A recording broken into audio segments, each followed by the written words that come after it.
دین سے ہٹ کے نہیں عزت ملی. آپ ہندوستان کی ہسٹری اٹھا کے دیکھ لیں, بڑے پڑھے لکھے آئے یہاں پر, لیکن گئے اور موت کے بعد دنیا نے بلا دیا. زیادہ پڑھے لکھے بلا دیا, لیکن علامہ اقبال سب عزت کرتے ہیں. اور میں نے کیا کہا, علامہ. علامہ کس کو کہتے ہیں پتہ ہے؟ مولویوں میں جو بڑا مولوی ہوتا ہے, عالموں میں جو بڑا عالم ہوتا ہے, اس سے علامہ کہتے ہیں. وہ تو مولوی تھا ہی نہیں, پھر بھی اس کے نام کے ساتھ کیا لگتا ہے؟ علامہ. اور 26 جنوری آئے یا 15 اگست, اس کا نغمہ ضرور گونجے گا ہندوستان میں. کسی میڈیا کی بھی یہ ہمت نہیں ہوئی کہ یار یہ تو اپنے ملک کا ہی نہیں ہے, یہ تقسیم کے بعد تو وہاں چلا گیا. کتنی جو ہند پاک سیاست کرتے ہیں, اس کے باوجود اقبال کی عزت کتنی محفوظ ہے. میں نے غیر مسلموں کی اسکولوں میں لب پہ آتی سنی ہے علامہ اقبال کی. اور سارے جہاں سے اچھا ہندوستان ہمارا. یہ اقبال کو عزت کیوں ملی؟ اس لیے کہ اقبال دنیا کی تعلیم میں تو گھس گیا, لیکن اس نے دین نہیں چھوڑا, قرآن نہیں چھوڑا, نماز نہیں چھوڑی. وہ کامبرج کی یونیورسٹی میں پڑھتا رہا, وہ انگلینڈ میں پڑھتا رہا, لیکن اس دور میں بھی اس نے تہجد نہیں چھوڑی. 5 وقت کی نماز تو کیا پتن نے تو کہ 8ویں ٹی سی مل گئی, جمعہ کی سارے کو نہیں آئے مسجد کے. یہ کامبرج انگلینڈ میں پڑھتا رہا, مگر سارے علوم حاصل کر رہا ہے, اس کے باوجود اس نے کبھی تہجد نہیں چھوڑی. اور قرآن وہ پڑھتا تھا, قرآن کا عاشق تھا, قرآن کی وہ تلاوت کیا کرتا تھا. علماء سے اس کا ربط تھا, مولانا انور شاہ کشمیری سے اس کا ربط تھا. کیا شخصیت چنی ہے, علمی شخصیت سے ان کا ربط تھا. اور وہ فرمایا بھی کرتے تھے کہ اگر اسلام جھوٹا ہوتا تو علامہ انور شاہ کشمیری کبھی مسلمان نہ ہوتا.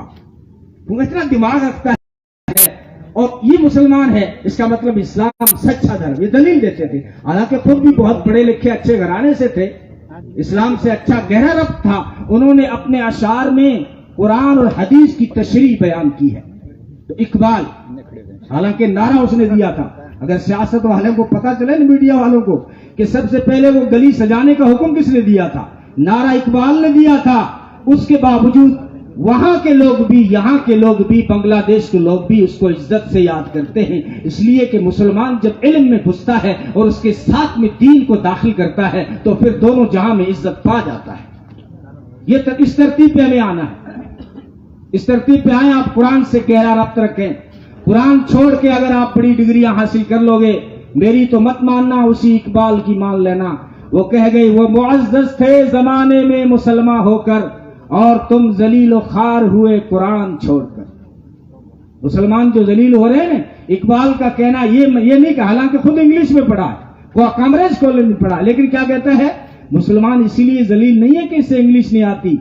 مسلمان اسی لیے ذلیل نہیں ہے, مسلمان جو ذلیل ہو رہا ہے اس کی وجہ یہ ہے کہ اس نے قرآن سے تعلق توڑ دیا, اس نے مسجدوں سے رخ چھوڑ دیا, اس نے اپنے اللہ سے تعلق توڑ دیا, نبی سے ان کا کوئی رشتہ نہیں رہا, ان کی سنتوں میں, ان کی زندگیوں میں نبی کی سنتیں نہیں رہی. یہ اقبال کہتا ہے. تو اس لیے ہم اس ترتیب پہ آئیں, دین کو بھی حاصل کریں. تو آج کی اس مجلس کے واسطے سے ہم 2 ارادے کریں گے. ایک تو یہ ہے کہ ہمارا کوئی بچہ بچی قرآن پڑھے بغیر نہ رہے. یہ مسلمان کا پہلا ٹارگٹ ہوگا. بچوں کو بڑے درجات اور بڑے اسکول اور کالج میں پہنچانے سے پہلے اس سے قرآن کی تعلیم دلاؤ, اس سے اردو پڑھاؤ. اردو سبجیکٹ بڑا پیارا سبجیکٹ ہے, تمہیں دنیا میں بھی کام آ سکتا ہے, ورنہ ہمارا اسلامی نالج جو ہے بہت سارا اردو میں پڑا ہوا ہے. یہ بچے اور بچیاں کل بڑے ہوں گے تو ان کی دین کو سمجھنے کے لیے یہ سبجیکٹ بڑا کام آئے گا. اس لیے اردو کو زندہ کرو. بڑا افسوس ہوتا ہے کہ زندہ شہر لوگ کہتے ہیں, بھادرہ اور نوہر زندہ شہر ہے, لیکن زندہ شہروں میں اردو کی بڑی کمی پائی. ہمارے اسکولوں میں اردو نہیں, ہمارے بچوں میں گھروں میں اردو کا شوق نہیں. اس لیے یہ چیز آپ دور کریں گے. کسی کا شکوہ گلا نہیں کریں کہ جو ہے ماحول نہیں ہے, ماحول بنانے سے بنتا ہے بھائی. گلا شکوہ نہ کریں کہ اسکول میں ٹیچر نہیں ہے. آپ پڑھانا چاہیں گے تو سارے راستے صاف ہو جائیں گے. آپ بس ارادہ کر لو, اپنے بچوں کو اردو بھی پڑھائیں گے, قرآن بھی پڑھائیں گے. جس ماں باپ کا بچہ قرآن صرف ناظرہ پڑھتا ہے, نبی نے فرمایا اس ماں باپ کے سارے گناہ اللہ معاف کر دیتا ہے. جس کا بچہ قرآن کا حافظ بن جاتا ہے, کل قیامت کے میدان میں اللہ تعالیٰ اس کے ماں باپ کو ایسا تاج پہنائے گا جس کی روشنی کے آگے یہ سورج بھی پھیکا پڑ جائے گا. اس لیے میں کہتا ہوں ڈاکٹر بناؤ، انجینئر بناؤ، لیکن ایک وکیل بناؤ، وہ بھی فرض کفایہ ہے.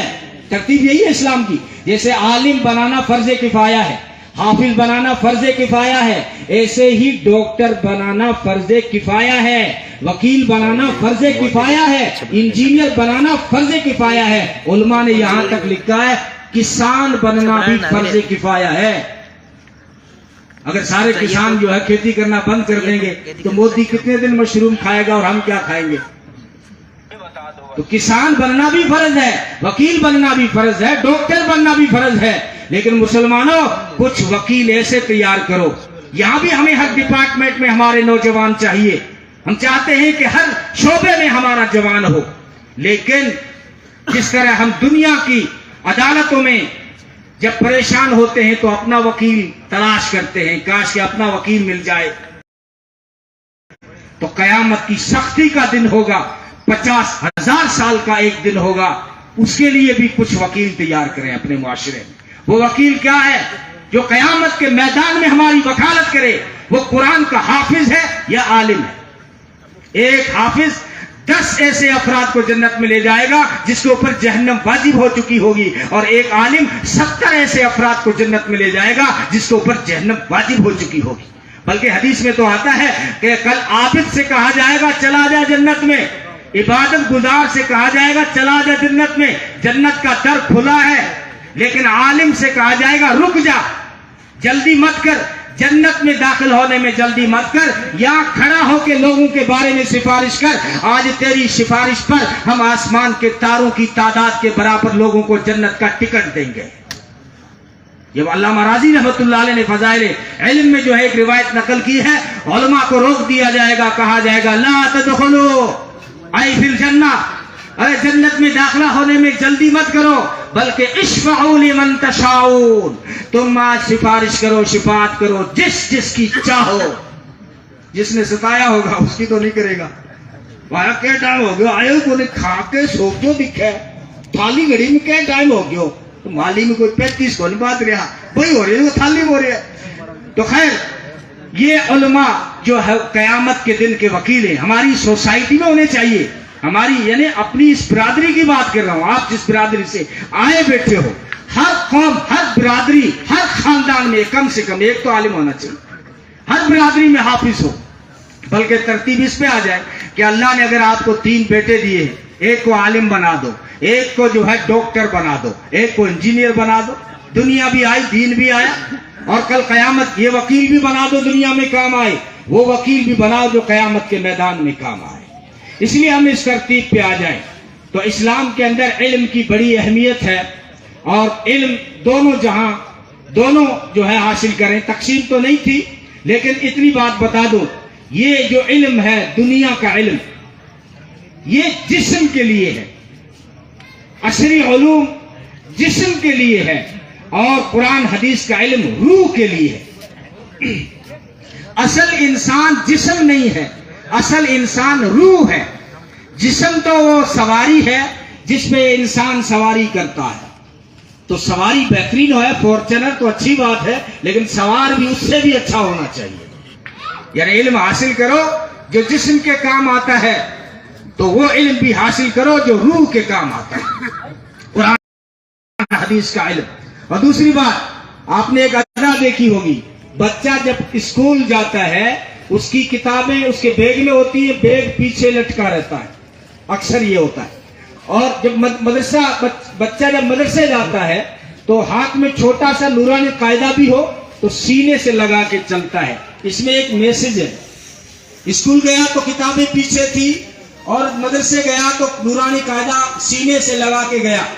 اس میں ایک میسج ہے، وہ انسان تو جب یہ دنیا چھوڑ کے جائے گا نا تو دنیا کا سارا علم پیچھے رہ جائے گا. یہ جو قرآن کا علم ہے آگے بڑھ کے قبر میں کام دے گا، قبر میں کام دے گا، حدیث میں ہے. اس لیے غفلت سے نکلیں.